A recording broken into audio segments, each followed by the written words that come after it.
এদেশে যে আপনারা চিটার বাটপার সবাই এখন জানে, সারা বাংলাদেশে একই আওয়াজ উঠছে, এই দেশে যদি দেশ প্রেমিক থেকে থাকে তাহলে ইসলামপন্থী মানুষেরা,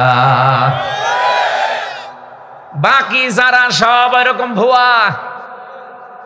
আজকে আমার দেশ দেখেননি কি একটা মেসাকার করেছিল, এতটুকুই না, উনি নাকি দিল্লি যাওয়ার পরও ঘোষণা দিয়েছে যে ওই বাংলাদেশকে অ্যাটাক করেন। কি আশ্চর্য মানুষ! এতদিন কি দেশপ্রেম দেখিয়েছে, এ দেশ আমার বাবার দেশ, কি করলেন বাবার দেশে? এত মেসাকার করার পরও হয়নি, 2732 জন মানুষ মেরে ফেলেছে, 2780 জন মানুষ হাসপাতালের বেডে, হাত পা চোখ অন্ডকোষ হারিয়ে গেছে। এরপরও ওনার স্বাদ মেটে নাই, ওখানে যে অনেকে আদেশ দিয়েছে যে বাংলাদেশ মেসাকার করে দিন, বলেন নাউজুবিল্লাহ। আল্লাহ আমাদের বাঁচিয়েছে।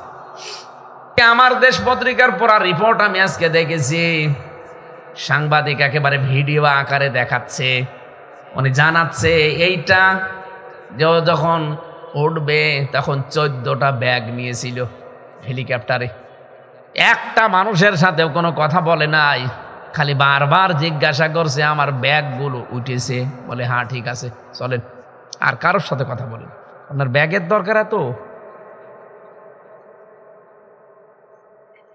কি জীবন আল্লাহ আপনাকে দিয়েছে, এবার আপনি টের পাবেন। 2 দিন আগে শুনলাম ঘোষণা দিয়েছে যে না আমি অঘোষিত জেলখানায় আছি, আমার আর ভালো লাগে না, মরতে হলে দেশে যেয়ে মরবো, আসেন।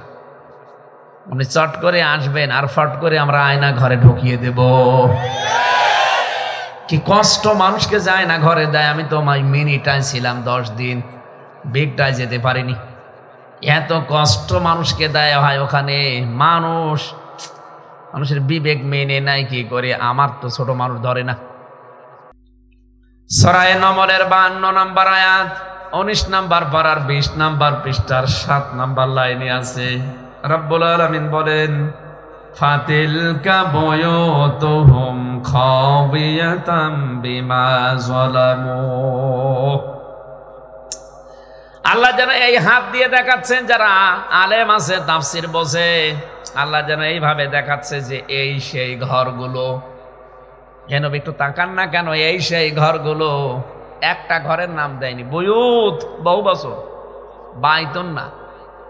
এই যে এদের ঘরগুলোর দিকে তাকান, খাবিয়াতান জনশূন্য করে দিয়েছি, পরিত্যক্ত বানিয়ে দিয়েছি, বিমা যালামু এদের জুলুমের কারণে। এটা যে কত বাস্তব 2024 সালের 5 আগস্টে আমরা আবার দেখলাম। কুষ্টিয়ায় হানিফ সাহেবের বাড়ির দিকে তাকান, ইট পর্যন্ত মানুষ খুলি নিয়ে চলে গেছে, এমনকি পায়খানার প্যান পর্যন্ত খুলি নিয়েছে। বাড়িটা এখন ওঝাড় গৃহ, শয়তানের ঘর হয়ে গেছে। শয়তানও মনে হয় থাকে না ভয়তে, কারণ একবারে 8-9 জন করে যে প্রসাব করে, শয়তান থাকবে কি করে? শুধু এতটুকুই শেষ না, সারা দেশে আমি যাচ্ছি কম বেশি, সারা বাংলাদেশের একই অবস্থা, জালেমদের বাড়ি ঘর আজ পরিত্যক্ত। নওগাঁতে মনে হয় ছেড়ে দিয়েছেন, এ জেলাতেও জালেমদের বাড়ি ঘর আমি খোঁজ নিয়েছি, নেই।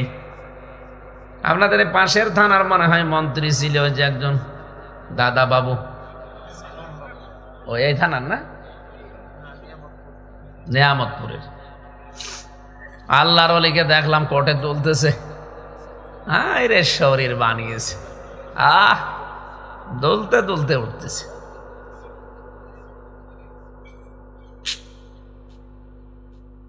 জালেমদের এই পরিণতি দেখে আমার একটা কথা মনে হচ্ছে, আছেন তো ময়দানে, আল্লাহ বলেন কেন এদের বাড়ি ঘর আজ গণ টয়লেট? জানো একটা কারণ আছে। কারণটা কি? আমার নিজের জীবনেও আমি একটু পেয়েছি। কাবা শরীফ তাওয়াফ করতে করতে হঠাৎ দেখি পেটে ব্যথা করছে। এক পুলিশকে ডাক দিয়ে বললাম, ইয়া আখি তাল, এদিকে আসেন ভাই, কি হয়েছে? আমি ওনার ভাষা দিয়ে বললাম যে ভাই আমার পেটে ব্যথা করছে, এখানে ফার্মেসি কত দূর? আমারে বলছে ইয়া হাজিউল হজ্জা তাই না বিলাদুকা, হাজি দেশ কোথায়? জি তুমি বাংলাদেশ থেকে এসেছি। আমারে বলছে হাজি এটা কোন জায়গা আপনি জানেন না? না তো। আবু জেহেলের বাড়ি, আপনি এখনো পায়খানা না করে দাঁড়িয়ে আছেন। তাড়াতাড়ি করেন, পায়খানা করে দেখি আমার পেটের ব্যথা ভালো হয়ে গেছে।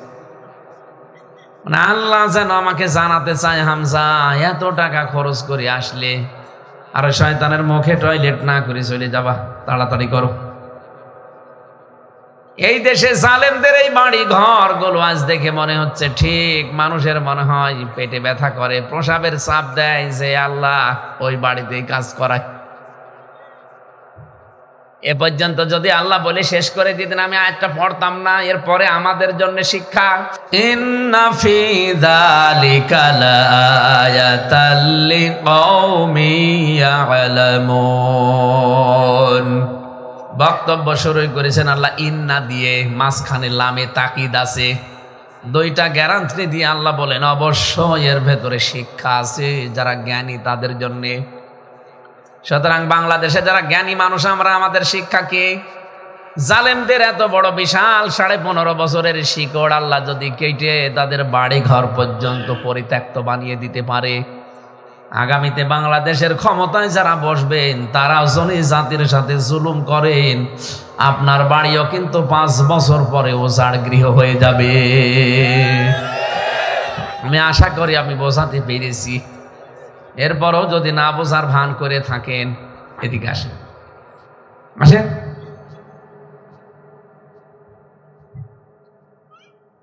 সুতরাং যে বিশাল পাথর আল্লাহ সরিয়ে অন্তত যে কথা বলার মতো একটা পরিবেশ আমাদেরকে দিলেন, আর কিছু না পাই শুকরিয়া আদায় করছি আলহামদুলিল্লাহ।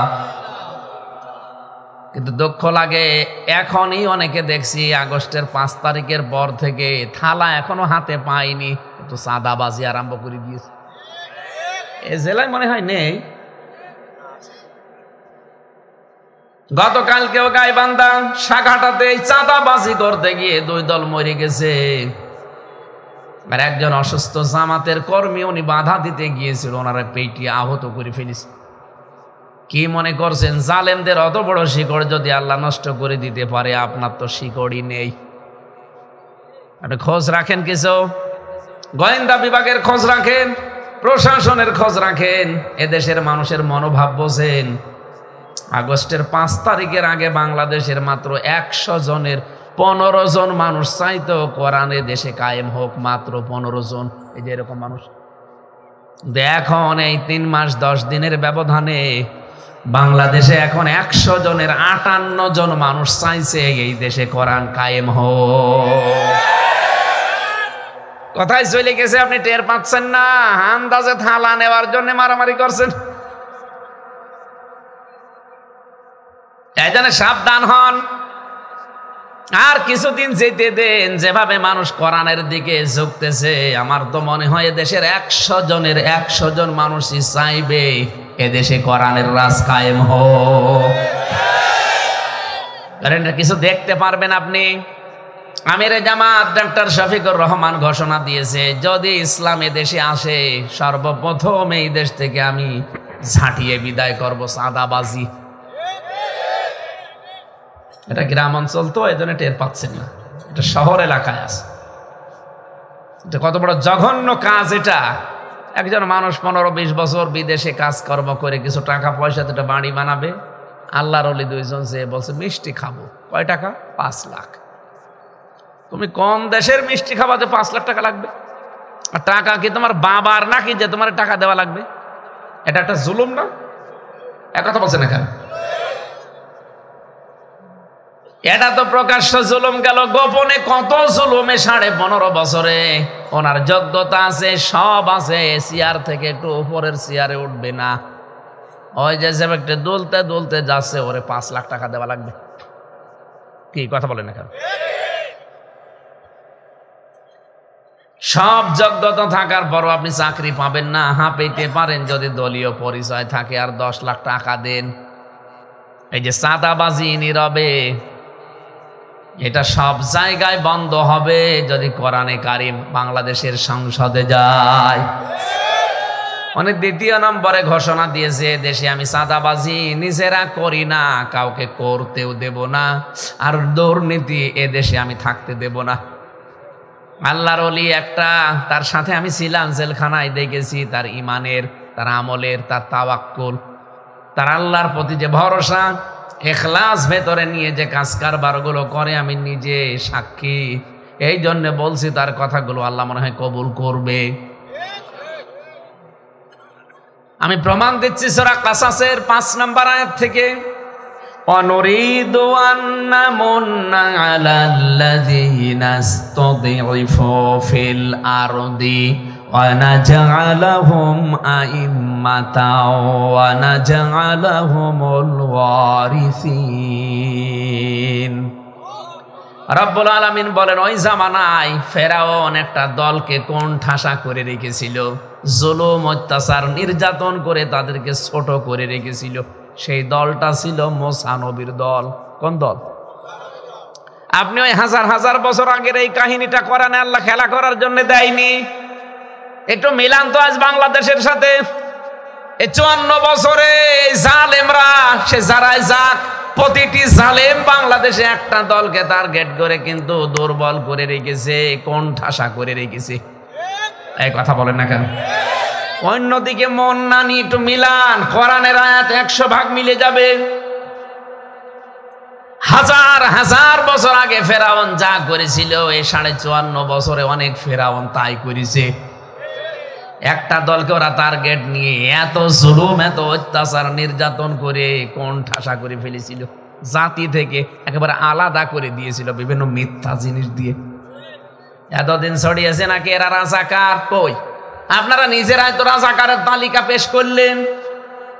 রাজাকারের তালিকা নিজেরাই বানিয়েছেন আপনারা। সেখানে 10,000 রাজাকারের ভেতরে 8,060 জন আওয়ামী লীগের, মাত্র 37 জন জামাত ইসলামের, তাও 11 জন মরে গেছে। আপনার বিবেকে কি বলে বলেন তো? আপনি কারে দায়িত্ব দিয়ে এই পত্র বানালেন? তো পুরাটাও যদি সত্য হয়ে থাকে তাহলে আপনারা 8,060 জন, আর এতদিন খালি মানুষকে শুনিয়েছেন যে আমরা মুক্তিযোদ্ধার পক্ষের লোক। সিটারে করার জায়গা পান না এদেশে যে আপনারা সিটার বাটপার সবাই এখন জানে। সারা বাংলাদেশে একই আওয়াজ উঠছে, এই দেশে যদি দেশ প্রেমিক থেকে থাকে তাহলে ইসলামপন্থী মানুষেরা, বাকি যারা সব এরকম ভুয়া। আজকে আমার দেশ দেখেননি কি একটা মেসাকার করেছিল? এতটুকুই না, উনি নাকি দিল্লি যাওয়ার পরও ঘোষণা দিয়েছে যে ওই বাংলাদেশকে অ্যাটাক করেন। কি আশ্চর্য মানুষ! এতদিন কি দেশপ্রেম দেখিয়েছে, এ দেশ আমার বাবার দেশ। কি করলেন বাবার দেশে? এত মেসাকার করার পরও হয়নি। 2,732 জন মানুষ মেরে ফেলেছে। 780 জন মানুষ হাসপাতালের বেডে, হাত পা চোখ অন্ডকোষ হারিয়ে গেছে। এরপরও ওনার স্বাদ মেটে নাই। ওখানে যে অনেকে আদেশ দিয়েছে যে বাংলাদেশ মেসাকার করে দিন, বলেন নাউজুবিল্লাহ। আল্লাহ আমাদের বাঁচিয়েছে। আমার দেশ পত্রিকার পড়া রিপোর্ট আমি আজকে দেখেছি, সাংবাদিক একেবারে ভিডিও আকারে দেখাচ্ছে, উনি জানাচ্ছে এইটা যে যখন উঠবে তখন 14টা ব্যাগ নিয়েছিল হেলিকপ্টারে। একটা মানুষের সাথেও কোনো কথা বলে নাই, খালি বারবার জিজ্ঞাসা করছে আমার ব্যাগগুলো উঠেছে? বলে হ্যাঁ ঠিক আছে চলেন। আর কারোর সাথে কথা বলেন? আপনার ব্যাগের দরকার এত? কি জীবন আল্লাহ আপনাকে দিয়েছে, এবার আপনি টের পাবেন। 2 দিন আগে শুনলাম ঘোষণা দিয়েছে যে না, আমি অঘোষিত জেলখানায় আছি, আমার আর ভালো লাগে না, মরতে হলে দেশে যেয়ে মরবো, আসেন। উনি চট করে আসবেন আর ফট করে আমরা আয়না ঘরে ঢুকিয়ে দেব। কি কষ্ট মানুষকে যায় না ঘরে দেয়। আমি তো মিনিটায় ছিলাম 10 দিন, বিগটায় যেতে পারিনি। এত কষ্ট মানুষকে দেয় হয় ওখানে। মানুষের বিবেক মেনে নাই কি করে? আমার তো ছোট মানুষ ধরে না। এমনিতে একটা মানুষকে মাটির নিচে 2 দিন 5 দিন রাখলেই তো লোকটা পাগল হয়ে যাওয়ার কথা। অথচ একটা মানুষ আজ 10 বছর 12 বছর 14 বছর পড়ে আছে দুনিয়ায়, কেউ জানে না। নখগুলো হয়ে গেছে এত বড় বড়। মাথার চুল দাঁড়ি গো, বাকিগুলো বললাম না, এত বড় বড়, মনে হচ্ছে জঙ্গল থেকে মানুষ আসতেছে। নখ দিয়ে কেউ কেউ লিখে রেখেছে যে ভাই যদি কেউ বাইরে যেতে পারেন অন্তত এই নাম্বারটা জানাবেন যে এই নাম্বারের লোকটা এখনো বেঁচে আছে।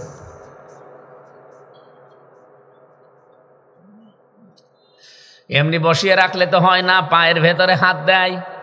আমার নিজের চোখে তো দেখা, পায়ের ভেতরে হাত দেয় এই যে এইভাবে। এরপরে সামনে যে লোহার ব্যারিকেড আছে ওর সাথে হাত লাগিয়ে তালা লাগিয়ে দেয়। অবশ্য সুবহানাল্লাহ, আপনি টের পাচ্ছেন কি বলছে? সুবহানাল্লাহ বলেন কোন কারণে? নাউজুবিল্লাহ বলে। আশ্চর্য গো, আমার জীবন শেষ হয়ে যাচ্ছে অবশ্য সুবহানাল্লাহ। না না, মানে না বুঝে সুবহানাল্লাহ বলেছে। ও নওগাঁবাসী, এটা তো ছিল আমাদের সাথে। মুফতি ফখরুল ভাই আমারে বলছিল এই কথা যে হামজা ভাই আপনার সাথে কি হয়েছে আমি জানি না, তবে আমার এইভাবে রাখতো। একটা মানুষকে মাত্র এদিকে 3.5 হাত, এদিকে 1.5 হাত, এতটুকু জায়গা কবরের মতো, আবার পা আপনি শিকল দিয়ে আটকিয়ে রাখে। 1.5 মিনিট 2 মিনিট সময় দেয় টয়লেট করার জন্য। সকালে কয়েকটা পচা ছোলা দিয়ে যেত, দুপুরবেলায় 1 মুঠ ভাত দিয়েছে, তাও মনে হচ্ছে কেউ মাখিয়ে দিয়েছে, খেলে খান না খালে না খান। কয়দিন পারবেন আপনি? 2-5 দিন 10 দিনেই তো মানুষের মরণ হয়ে যাওয়ার কথা, শুধু আল্লাহ বাঁচিয়ে রেখেছে। ব্যারিস্টার আরমান সাহেব আজ 8 বছর, লোকটা চেহারা এখন পাল্টিয়ে গেছে।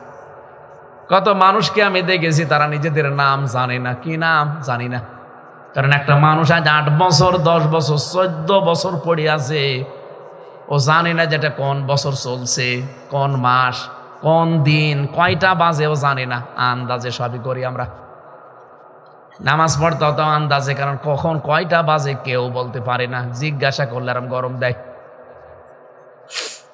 কঠিন পরিস্থিতিগুলো এরপর আবার টাঙিয়ে রেখেছে 11 ঘন্টা। পায়ের নিচ থেকে উপর থেকে যদি বলেন 11 ঘন্টা, তাও হাত পেছনে দিয়ে, মাজায় দড়ি দিয়ে, কালো কাপড় দিয়ে চোখ বেঁধে দিয়ে 11 ঘন্টা যদি টাঙিয়ে রাখে একটা মানুষকে, আমার নিজেরে, আমি তো নামাজও পড়তে পারি না, 4 রক্ত, আসর মাগরিব এশা, জোহর আসর মাগরিব এশায় 4 রক্ত নামাজ আমি পড়ি নাই, পড়েছি ইশারায়, কারণ জানি না যে কয়টা বাজে। ওই মাটির নিচে নিয়ে ফেলে রাখে, একবার 2.5 ঘন্টা 3 ঘন্টা 4 ঘন্টা পরে হয়তো বলে ওই এই একটা আওয়াজ শোনা যায়, আর কোনো আওয়াজ নেই, নীরব নিস্তব্ধ, ভয়তে মনে হয় যে আমি কবরে আসি, মরে যাব। এই কঠিন পরিস্থিতিগুলো যারা তৈরি করলেন, আপনি কি কি জবাব দেবেন বলেন তো? জালেমদের বাড়ি ঘরগুলো আল্লাহ যে উজাড় বানিয়ে দিয়েছে, বহু কারণ আমি পেয়েছি। আমার আল্লাহর আরশ পর্যন্ত কেঁপে গেছে। কিছু কিছু মানুষকে দেখতাম রাতের বেলা কান্নার আওয়াজ, এত পিটানো পিটাতো, রাত 12টা 1টা 2টার দিকে এসে 2-3 জন পিটাচ্ছে ঘন্টার পরে ঘন্টা, হাও মাও করে কান্নার আওয়াজ, কিন্তু উপরে তো যায় না, মাটির নিচে আওয়াজ উপরে আসবে না। হঠাৎ করে রাত 2টার দিকে এসে আওয়াজ দিত, 3-4 জন মিলে, ওই তাড়াতাড়ি করেন। কি তাড়াতাড়ি করব? বলে আপনাকে নিয়ে যাওয়া হবে। কোথায়? বলে না। হঠাৎ 3-4 জন মিলে গাড়িতে তুলে সারা রাত ঘোরায়, কনে কনে ঘোরায়, চোখ বান্ধা, আপনি তো জানেন না কোথায়। হঠাৎ চোখ খুলে দেখবেন গাজীপুর জঙ্গলে। কি গো? দৌড়া। যেই দৌড়াবেন পেছন থেকে গুলি করে বলবে ক্রস ফায়ারে মরে গেছে। এই বানিয়েছিলেন দেশ।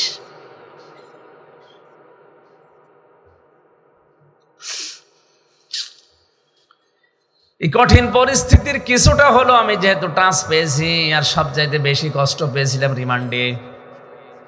আল্লাহ পাক যেন এই ধৈর্য সহ্যগুলো আমাকে দিয়েছিলেন, তার ওসিলায় যেন আল্লাহ আমার কিছু গুনাহ মাফ করে দেন। কত মানুষের এই দুঃখ কষ্ট দেখে মাঝে মাঝে ভাবতাম, আল্লাহ যারা দায়িত্বে পালন করে, বিশেষ করে যে 8 ঘন্টা করে ডিউটি, এরা তো বাইরে যায়, ওরা বাইরে যে মানুষের সাথে কথা বলে কি করে, ওরাও তো স্বামী স্ত্রী আছে, ওরাও তো ছেলে মেয়ে আছে, বাবা মা আছে, ওরা তো বন্ধু বান্ধবের সাথে মেশে। কি করে মেশে যে দৃশ্য দেখে গেল, কালকে তো আবার আসবে ডিউটিতে।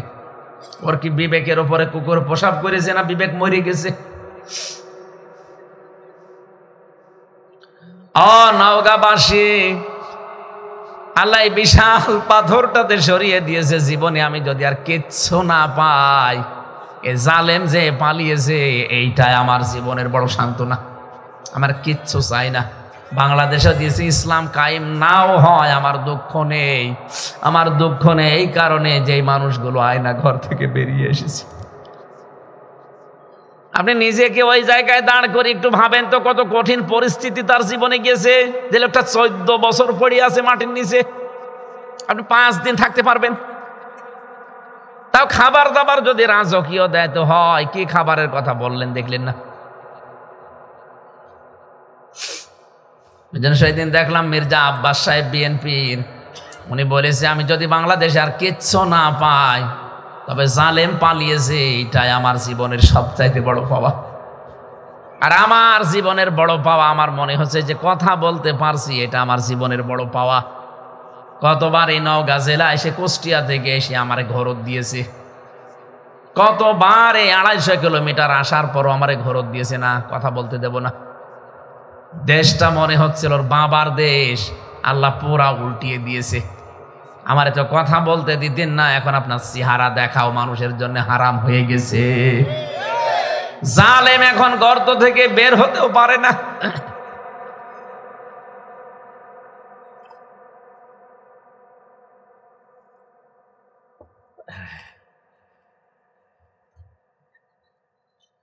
আমি খলাকাল ইনসান আল্লামাহুল বায়ান এই আয়াতের ভেতরে তাফসীর পড়তে গিয়ে আধুনিক তাফসীরে পেয়েছি, আল্লাহ পাক বলেন মানুষ আমি বানিয়েছি আর মানুষকে কথা বলার শক্তি আমি দিয়েছি।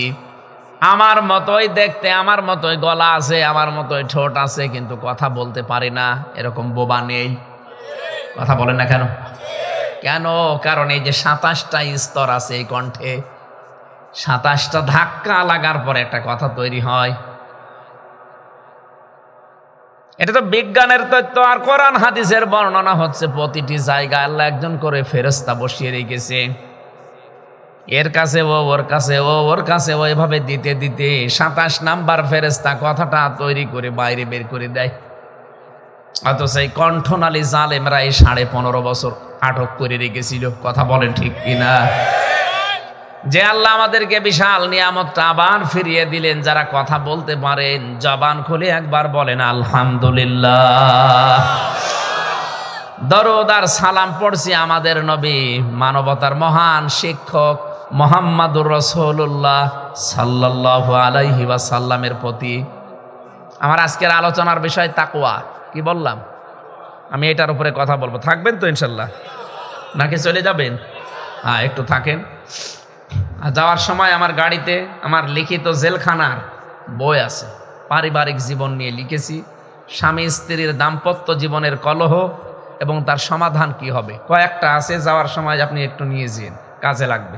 আমি যেহেতু দেখে দেখে লিখেছি, ওখানে 100 জনের প্রায় 60 জন তো হবেই। 100 জনের 60 জন মানুষ জেল খাটতেছে এই পারিবারিক জীবনের কারণে। এখন যে জল্লাদ আছে ইলিয়াস, এর আগে যে শাহজাহান জল্লাদ মরে গেল, এখন ইলিয়াস দায়িত্ব পেয়েছে। 30 বছর জেল, তার ফাঁসির আসামি ছিল। খুব বড় কেস না, ওই বউকে একটা চড় দিয়েছিল, ও ছাতা মরে গেছে। এই কারণে এখন জেল খাটছে 30 বছর। কি খুব বড় বিষয়? ওই স্বামী স্ত্রীর ভেতরে মিল ছিল, কিন্তু বউ আর শাশুড়ির ভেতরে মিল ছিল না। বলছে আমি টাকা পয়সা কামাই করি, সৌদি আরবে আমি 17 বছর ছিলাম, আমি কামাই করি টাকা পয়সা, আমার মাকে আর বোনকে দিলেই বউর আর মন পাওয়া যায় না। বউ তখন রাতেও ঝামেলা করে, দিনেও ঝামেলা করে। আমি ওরে সংশোধনের জন্য একটা থাপ্পড় দিলাম, ও ছাতা দেখছি মরি গেছে। ওর বাবা মামারে কেস দিল, মামলা দিয়ে, যে মার্ডার মামলায় আমি আছি আজ 30 বছর, এখন আমার জেল খাটা লাগবে। এরকম বহু মানুষ এরকম জেল খাটতেছে খালি স্ত্রীর কারণে। আর এই স্ত্রীকে নষ্ট করার মূল হচ্ছে ওই স্ত্রীর মা আর ওর বড় বোন। এ জেলায় মনে হয় নেই।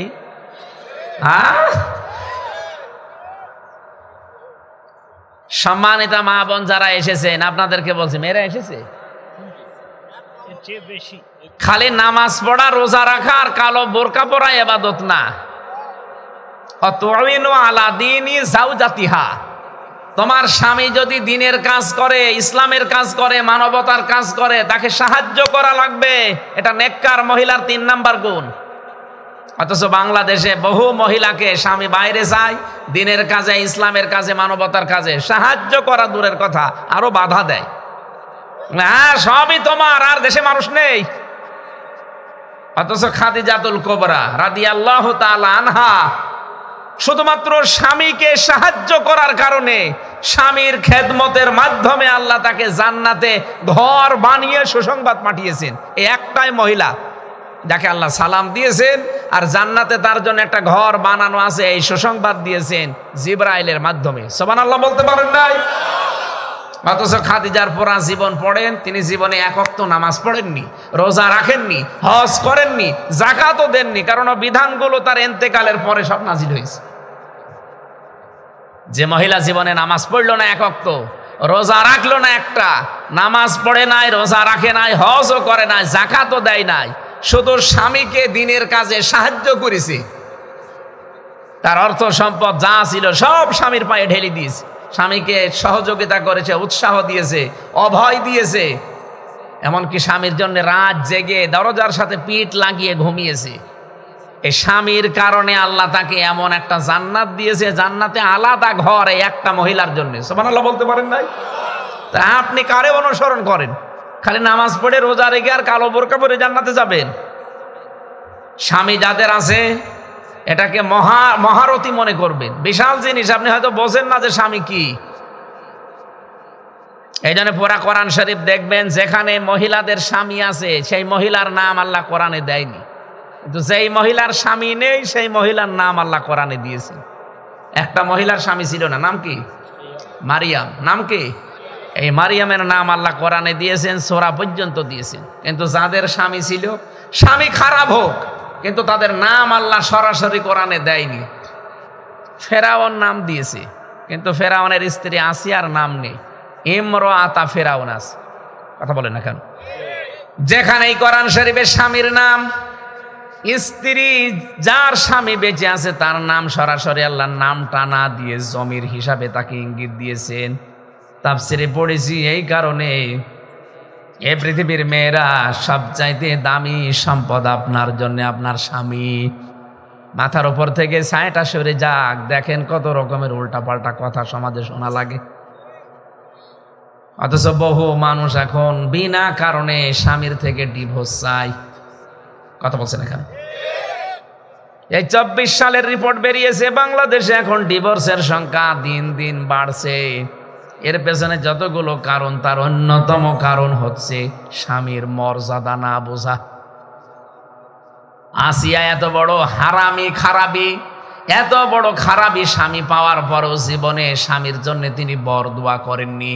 তিনি বলেছিলেন, ইযে ক্বালাত রাব্বি বিনিলি ইনদাকা বাইতান ফিল জান্নাহ ওয়ানাজ্জিনি মিন ফিরআউনা ওয়া আমালিহি ওয়ানাজ্জিনি মিনাল কওমিজ যালিমিন।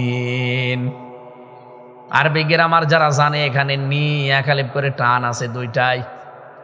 অথচ এই দোয়াটা তিনি কখন করছিলেন? হাতের ভেতরে স্বামী ব্রেক লাগিয়েছে, পায়ের ভেতরে ব্রেক লাগিয়েছে, মাথার উপরে গরম তেল ঢেলে দিচ্ছে। এই কঠিন মুহূর্তেও হযরতে আসিয়া তিনি স্বামীর জন্য বরদোয়া দেয়নি। বলেছে, রব্বুল আলামিন তুমি জান্নাতের ভেতরে আমার জন্য একটা ঘর বানিয়ে দিও। এই মহিলা আল্লাহর কাছে একটা ঘর চেয়েছে, আর খাদিজাতুল কুবরার জন্য আল্লাহ আলাদাভাবে ঘর বানিয়ে সুসংবাদ পাঠিয়েছে। দুইটাই স্বামীর কারণে। ওটা স্বামীর খেদমত এত বেশি করেছিল, স্বামীর জন্য যে ঘরটা ছিল হযরতে খাদিজাতুল কুবরার স্বামী মুহাম্মদুর রাসূলুল্লাহর ঘর। হযরতে খাদিজা বলেন, আমার ঘরটা আমি নয়েজ মুক্ত, আওয়াজ মুক্ত করে রাখতাম, স্বামী বাইরে থেকে এসে যেন অন্তত শান্তি স্বস্তি একটু নির্মল পরিবেশ পায়। অথচ এখানে বহু স্বামী আমরা বসে আছি, সারাদিন বাইরের কাজকর্ম করে এসে বাড়িতে একটা নয়েজ মুক্ত, আওয়াজ মুক্ত ঘর পাবেন, পরিবেশ পাবেন না। বাড়িতে আসলে মনে হয় ঘরটা এখন জাহান্নাম বানিয়ে রেখেছে। কারা কারা এই ঝামেলায় আছেন হাত তোলেন তো। আরে পুরুষ মানুষ আপনি, আরে বাবা দেখ, আলহামদুলিল্লাহ। আমি মেয়েদেরকে বেশি বলে ফেললাম, মা বোনেরা আমাকে মাফ করে দিন, এই এলাকায় ওইরকম স্বামী নেই আলহামদুলিল্লাহ। মেয়েরা সব জান্নাতি মেয়ে। আমার মনে হয় পুরুষ মানুষের তাহলে উল্টা করে বলার দরকার। এখন এরা যৌতুক নিয়ে বিয়ে করেছে না, এই এলাকায় যৌতুক নেই। এই যে যারা বরযাত্রী যান, আপনার মতো ইতর আর ছোট লোক পৃথিবীতে আর একটা আছে বলে আমার মনে হয় না। কারণ বরযাত্রী ইসলামে নেই। ইসলামে আছে অলিমা। ইসলামে কি আছে বলেন বলেন, আপনি কোথায় যান? বরযাত্রী ওটা হিন্দুদের কালচার। ওরা মেয়েকে বিয়ের দিন সব দিয়ে দেবে, এই জন্য যা পারে দিয়ে দেয়। তা আপনি কোথা থেকে নিলেন এটা? এখানে যারা বিয়ে করেছেন আর যারা বিয়ে সামনে করবেন, ডবল করেন আর একটা করেন। জীবনে কোনোদিন কেউ বরযাত্রীর দাওয়াত দিতে আসলে যাবেন না, কারণ এটা ইসলামে নেই। নবীজি কোনোদিন কোনো বিয়েতে বরযাত্রী নিয়েছেন, পেয়েছেন আপনি? উনি অলিমা করেছিলেন। কি করেছিলেন বলেন তো? অলিমা ছেলের বাড়ি হয় না মেয়ের বাড়ি? মেয়ের বাড়ি। এলাকার মানুষ তোমার বিয়ের সাথেও বন্ধ করে দিয়েছে। হ্যাঁ, অলিমা ছেলের বাড়ি হয় না মেয়ের বাড়ি? ছেলের বাড়ি। এই জন্য ছেলের বাবা যারা আছেন, এখন দরকার হয় মেয়ের বাড়ি থেকে আরো 100-150-200 মানুষ নিয়ে আনবেন, নিজের বাড়ি আরো 200-500-600 মানুষ নিজে খাওয়াবেন। না, বিয়ায় কিছুই নেব না, খালি 200 মানুষ খাওয়াবেন। ওর মুখ ভেঙে ফেলা দরকার শয়তান। এত কষ্ট করে 18-20 বছর 25 বছর মানুষ করে মেয়েটা দেখছে, আবার যৌতুকের জন্য 200 মানুষ খাওয়াতে বলে। আপনি মানুষ? মেয়ের বাড়ি থেকে যদি চেয়ে জোর করে কেউ একটা পান খায় তাও হারাম হবে, আরো 200 মানুষ খাওয়াচ্ছে, আমাদেরকেও গুনাহ করাচ্ছে। এই জন্য আজকে থেকে জীবনে যতদিন বেঁচে আছি কোনোদিন আর বরযাত্রী যাব না। কি পারবেন না?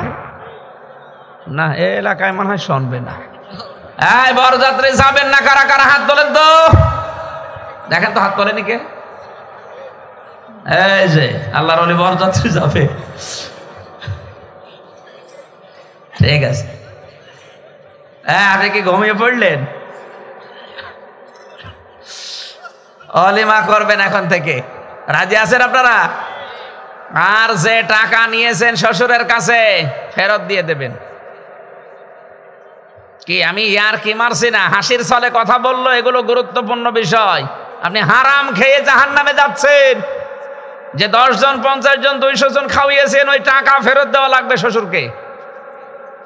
কারণ যে মেয়েটা আপনাকে দিয়েছে, ওই মেয়ের পেছনে 18-20 বছর 25 বছর শ্রম দিয়েছে, অথচ সারা জীবন ওই মেয়ে খেদমত করবে, সব কিছু করবে আপনার, ওর মা বাবার কিচ্ছু করবে না। আমি বারবার বলছি এই কারণে, কারণ আমার 3টা মেয়ে, আমার ছেলে নেই, আমার বাঁচা লাগবে না। না, আমি হাদিস বললাম। এখন আমি যেহেতু হাদিসের ভেতরে পড়ে গেছি, আমার আল্লাহ বাঁচিয়ে দিয়েছে, আমার ছেলে নেই, আলহামদুলিল্লাহ। আমার আর বরযাত্রী খাওয়ানো লাগবে না। এখন অলিমা যারা করবে আমার জামাইয়ের বাড়ি করবে। কথা বলছেন এখন? হ্যাঁ, যাদের দেনমোহর বাকি আছে, যারা ফাঁকি দেওয়ার ধান্দায় আছেন, আপনি কিন্তু কিয়ামতে জেনাকারের কাতারে উঠবেন। আল্লাহ আমাদের হেফাজত করুন, বলেন আমিন।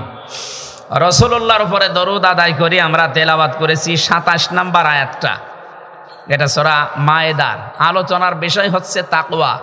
আল্লাহ তাআলা বলেন, ইন্নামা ইয়াতাকাব্বালুল্লাহু মিনাল মুত্তাকিন, অবশ্যই আমি আমার মুত্তাকি বান্দাদের যা কিছু আছে এইগুলো কবুল করে থাকি। তাহলে আল্লাহর দরবারে কিছু যদি কবুল করাতে হয়, কি হওয়া লাগবে? মুত্তাকি। বলেন বলেন, মুত্তাকি কি? এটা কি খাওয়া লাগে না কেনা লাগে? এইটা জানা লাগবে আগে। পড়া কোরআন শরীফ পড়তে গেলে 29টা হরফ আগে জানা লাগে, আলিফ থেকে ইয়া পর্যন্ত। না জানলে আপনি পড়তে পারবেন? কি আশ্চর্যের বিষয়, পড়া কোরআন শরীফের এই 29টা অক্ষর দিয়ে আমাদের নবী, যিনি পৃথিবীর সব চাইতে বড় তাকওয়াবান, তাকে আল্লাহ মিন করেছেন প্রত্যেকটা অক্ষর দিয়ে। আলিফ দিয়ে আল্লাহ জানাতে চেয়েছেন আমার নবী আহমদ, বা দিয়ে আল্লাহ বলেন আমার নবী বাশির, তা দিয়ে আল্লাহ পাক বলেন আমার নবী মুত্তাকি, সা দিয়ে নবীজিকে আল্লাহ বলেছেন আমার নবী মুদ্দাসসির, জিম দিয়ে আল্লাহ পাক বলেন আমার নবী জামিল, হা দিয়ে আল্লাহ পাক বলেন আমার নবী হামিম, খ দিয়ে আল্লাহ পাক বলেন আমার নবী খাতামান নাবিয়্যিন। সর্বশেষ যে অক্ষরটা, ওইটাও খেলা করার জন্য না, ওইটাও আমার নবীকে আল্লাহ ডাক দিয়েছেন ইয়াসিন।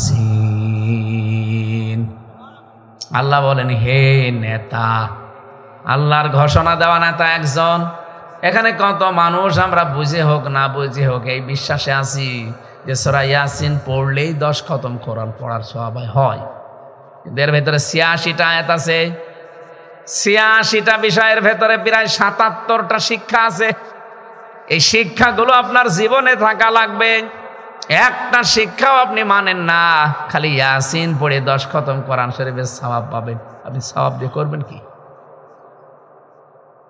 সওয়াবগুলো ধরে রাখা লাগবে না।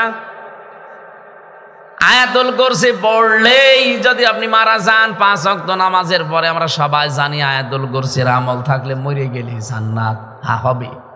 কিন্তু আয়াতুল কুরসির ভেতরে আল্লাহর 10টা ক্ষমতার কথা আছে। কয়টা? আপনি যদি এই 10টা ক্ষমতা বিশ্বাস করে প্র্যাকটিক্যাল লাইফে দেখাতে পারেন, তাহলে আপনি মরে গেলে জান্নাত। একটাও মানেন না, আপনি মরে গেলে জান্নাত না, বাকি যা পাবেন। ইয়াসিন সূরা পড়লে 10 খতম কোরআনের সওয়াব পাই, এটা আমি জানি, আমি বিশ্বাসও করি। কিন্তু এই 86টা আয়াত আপনার জীবনে বাস্তবে মানা লাগবে। তার প্রথম শব্দটা ইয়াসিন, আল্লাহর ঘোষণা দেওয়া নেতা। আল্লাহ বলেন ইয়াসিন, হে নেতা, হে বলেন বলেন। আপনি বিবেকের কাছে প্রশ্ন করেন তো, আপনার নেতা ঠিক আছে? আয়াতের ব্যাখ্যা করতে গিয়ে আমি সূরা হুদের 98 নম্বর আয়াতটা পেয়েছি। ইয়াকদুমু কওমাহু ইয়াওমাল কিয়ামাতি ফাআওরাদাহুমুন নার ওয়া বিসাল বিরদুল মাওরুদ। যত তাফসির আছে বাংলাদেশে আয়াতটা মিলাবেন। সূরা হুদ 12 নম্বর পারা 12 নম্বর পৃষ্ঠার প্রথম নম্বর লাইনের 98 নম্বর আয়াত।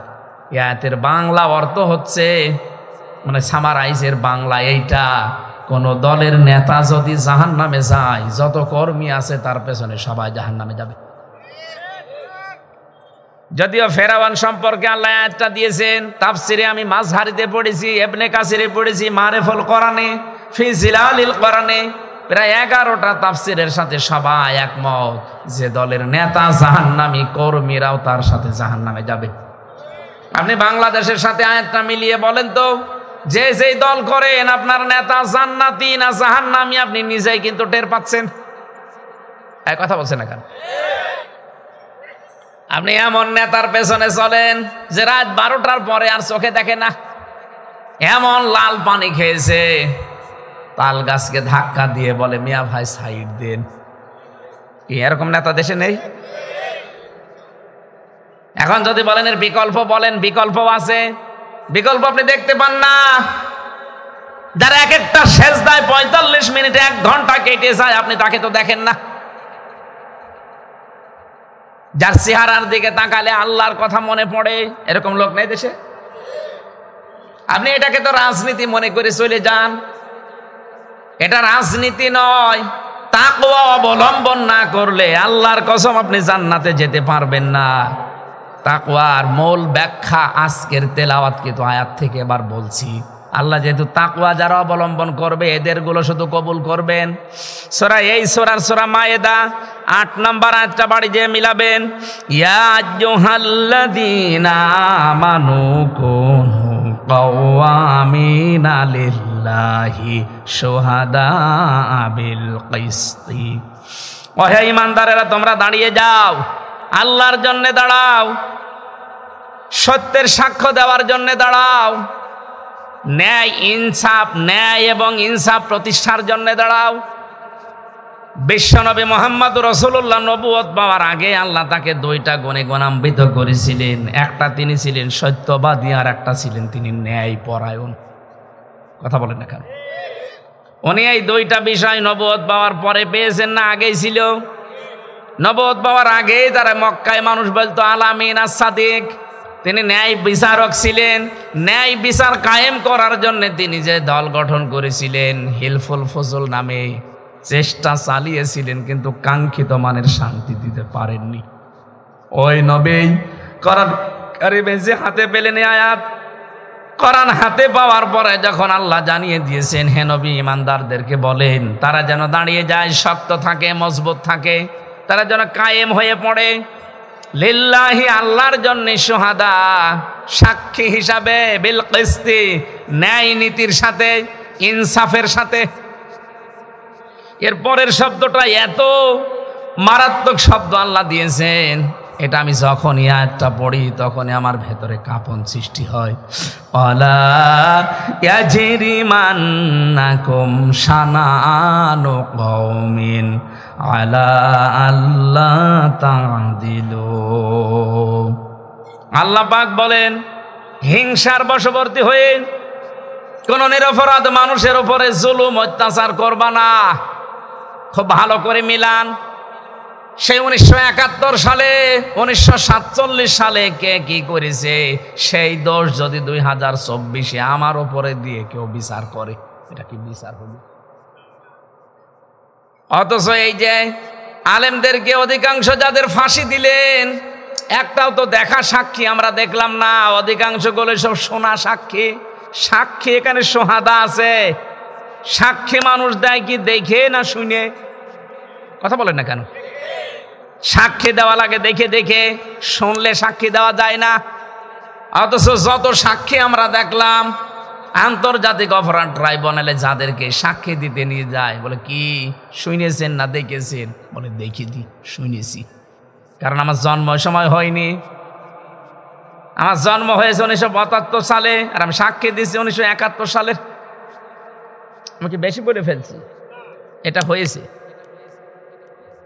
আর দুই একজন যে দেখা সাক্ষী যারা দেবে তাদেরকে আদালত প্রাঙ্গণ থেকে হাইজ্যাক করে নিয়ে গেছে ভারতে। আমি আল্লামা সাঈদী সাহেবের ওই সাক্ষীর কথা বলছি, সুখরঞ্জন বালি। কেন থেকে হাইকোর্ট থেকে আপনি নিয়ে চলে গেলেন ভারতে বলেন? তার এখান থেকে ছিনতাই করে গম করে নিয়ে গেলেন কোথায়? ভারতে। কোথায় পাওয়া যায় তাকে? জেলখানায়। আমি প্রথমে জেলখানায় যেয়ে দেখি দুইজন ভারতের লোক। কি গো কথা বলে হিন্দিতে। কোথায় বাড়ি আপনার? যে ভারতের আসামে। বিএনপির সালাউদ্দিন আহমেদকেও রেখেছিলেন আপনি গম করে ভারতের কারাগারে। এই যে যেই মানুষটাকে সাক্ষী দিতে এসেছে লোকটা দেখা সাক্ষী, হ্যাঁ শোনা সাক্ষী দিয়েছে, আপনি গ্রহণ করে নিলেন। আর একটা দেখা সাক্ষী দেবে, তার আপনি গম করে দিলেন। আল্লাহ পাক বলেন, হে পৃথিবীর মানুষেরা, তোমার তাহাজ্জুদের নামাজ, তোমার দান সাদগা, তোমার এই হজ, তোমার ইবাদত বন্দেগী কবুল করাতে চাও, ইন্নামা ইয়াতাকাব্বালুল্লাহু মিনাল মুত্তাকিন। আরে আমি তো শুধু মুত্তাকিদের ইবাদত বন্দেগী কবুল করে থাকি। আদম আলাইহিস সালামের সন্তানদের কাহিনী যদিও আল্লাহ শুনিয়েছেন, কিন্তু মেন বিষয় এইটা। দুইজন মনে করেছিল আমারটাই কবুল হবে ওই জামানায়। আল্লাহ পাক বলেন, আতলু আলাইহিম নাবা আবনাই আদম বিল হক। হে নবী, আপনি তেলাওয়াত করে আপনার উম্মতদেরকে আদম নবীর সন্তানদের কাহিনীটা শোনান। ইদ ক্বাররাবা কুরবানান ফাতুকব্বিলা মিন আহাদিহিমা ওয়া লাম ইউতাকাব্বাল মিনাল আখার ক্বালা লা আকতুলান্নাকা ক্বালা ইন্নামা ইয়াতাকাব্বালুল্লাহু মিনাল মুত্তাকিন। তাদের দুইজনের কোরবানির নিয়মটা আল্লাহ জানিয়েছেন। তাদের শরীয়তে ছিল চাটিয়াল ময়দানে পশু জবাই করে রেখে আসতো। যার টাকা হালাল, যারটা কবুল হওয়ার মতো, তারটা আকাশ থেকে আগুনের ঝলক এসে পুড়িয়ে ফেলতো। একজনেরটা কবুল হয়েছিল, কাবিলেরটা, হাবিলেরটা। কাবিলেরটা কবুল হয়নি। ও তখন উদ্যত হয়েছে হত্যা করার জন্যে।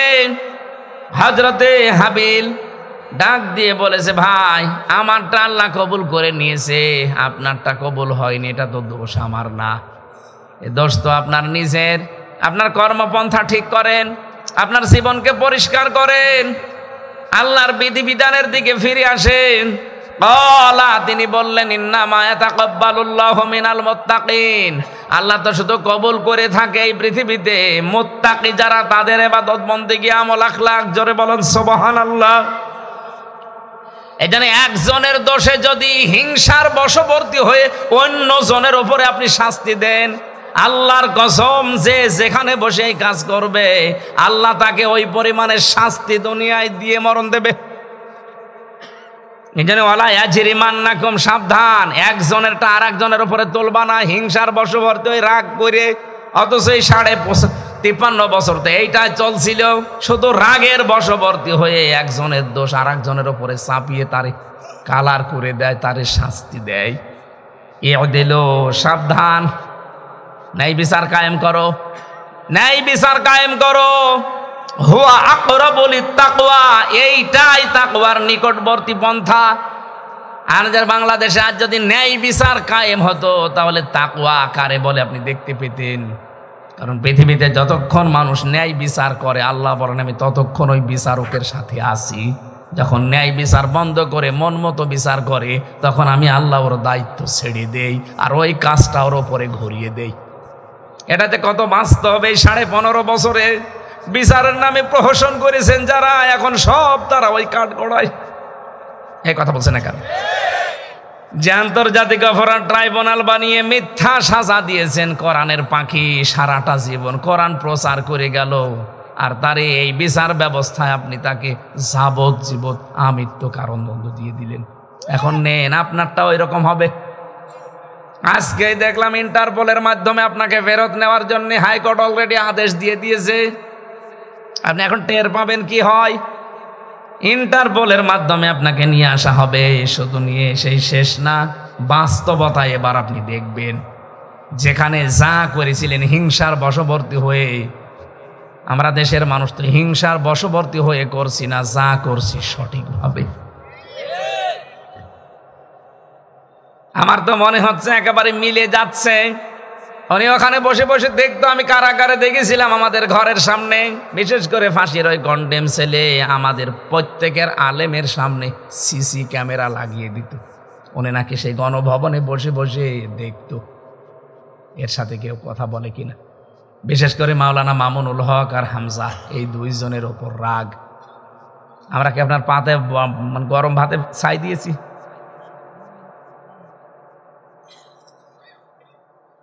কোরআনের কথাগুলো যেই ফোর্সে যে জায়গায় বলা দরকার ওই ফোর্সে ভাবে বলতে গেলে কিছু মানুষের বিরুদ্ধে যাবে, এটাই স্বাভাবিক। সবাই যদি ভালো বলে তাহলে মনে করবেন এটা মুনাফিক। কি নবীজি সবার কাছে ভালো হতে পেরেছে, তা আমি কহাবো কি করে? এই জন্য আল্লাহর দরবারে কিছু কবুল যদি করাতে হয় আমাদের ন্যায় বিচারের দিকে এগিয়ে যেতে হবে। আর ন্যায় বিচার কায়েম হবে তখন যখন এই কোরআন বিচার ব্যবস্থায় যাবে। আর আমরা এইটাই চাই। চর্ম চোখে বড় আশা আমার, আল্লাহ তুমি আর যাই করো 56,000 বর্গ মাইলে এই কোরআনের বিধানটা যেন চলছে দেখে মরতে পারি। বলেন আমিন। ইন্নাল্লাহা খাবীরুম বিমা তা'মালুন, তোমরা যা করো সব আমলের খবর আল্লাহ জানে। আমি আজকে আর চালাতে পারছি না, এখনো যেহেতু এসা পড়ি নাই, সময়ও নেই। আমি আজকের মতো শেষ করছি, আগামী থেকে আসলে আবার কথা হবে ইনশাআল্লাহ। আল্লাহুম্মা আমিন। রব্বির হামহুমা কামা রব্বায়ানি সগীরা। সুবহানা রাব্বিকা রব্বিল ইজ্জাতি আম্মা ইয়াসিফুন ওয়া সালামুন আলাল মুরসালিন। আলহামদুলিল্লাহি রাব্বিল আলামিন। আসসালামু আলাইকুম ওয়া রাহমাতুল্লাহ।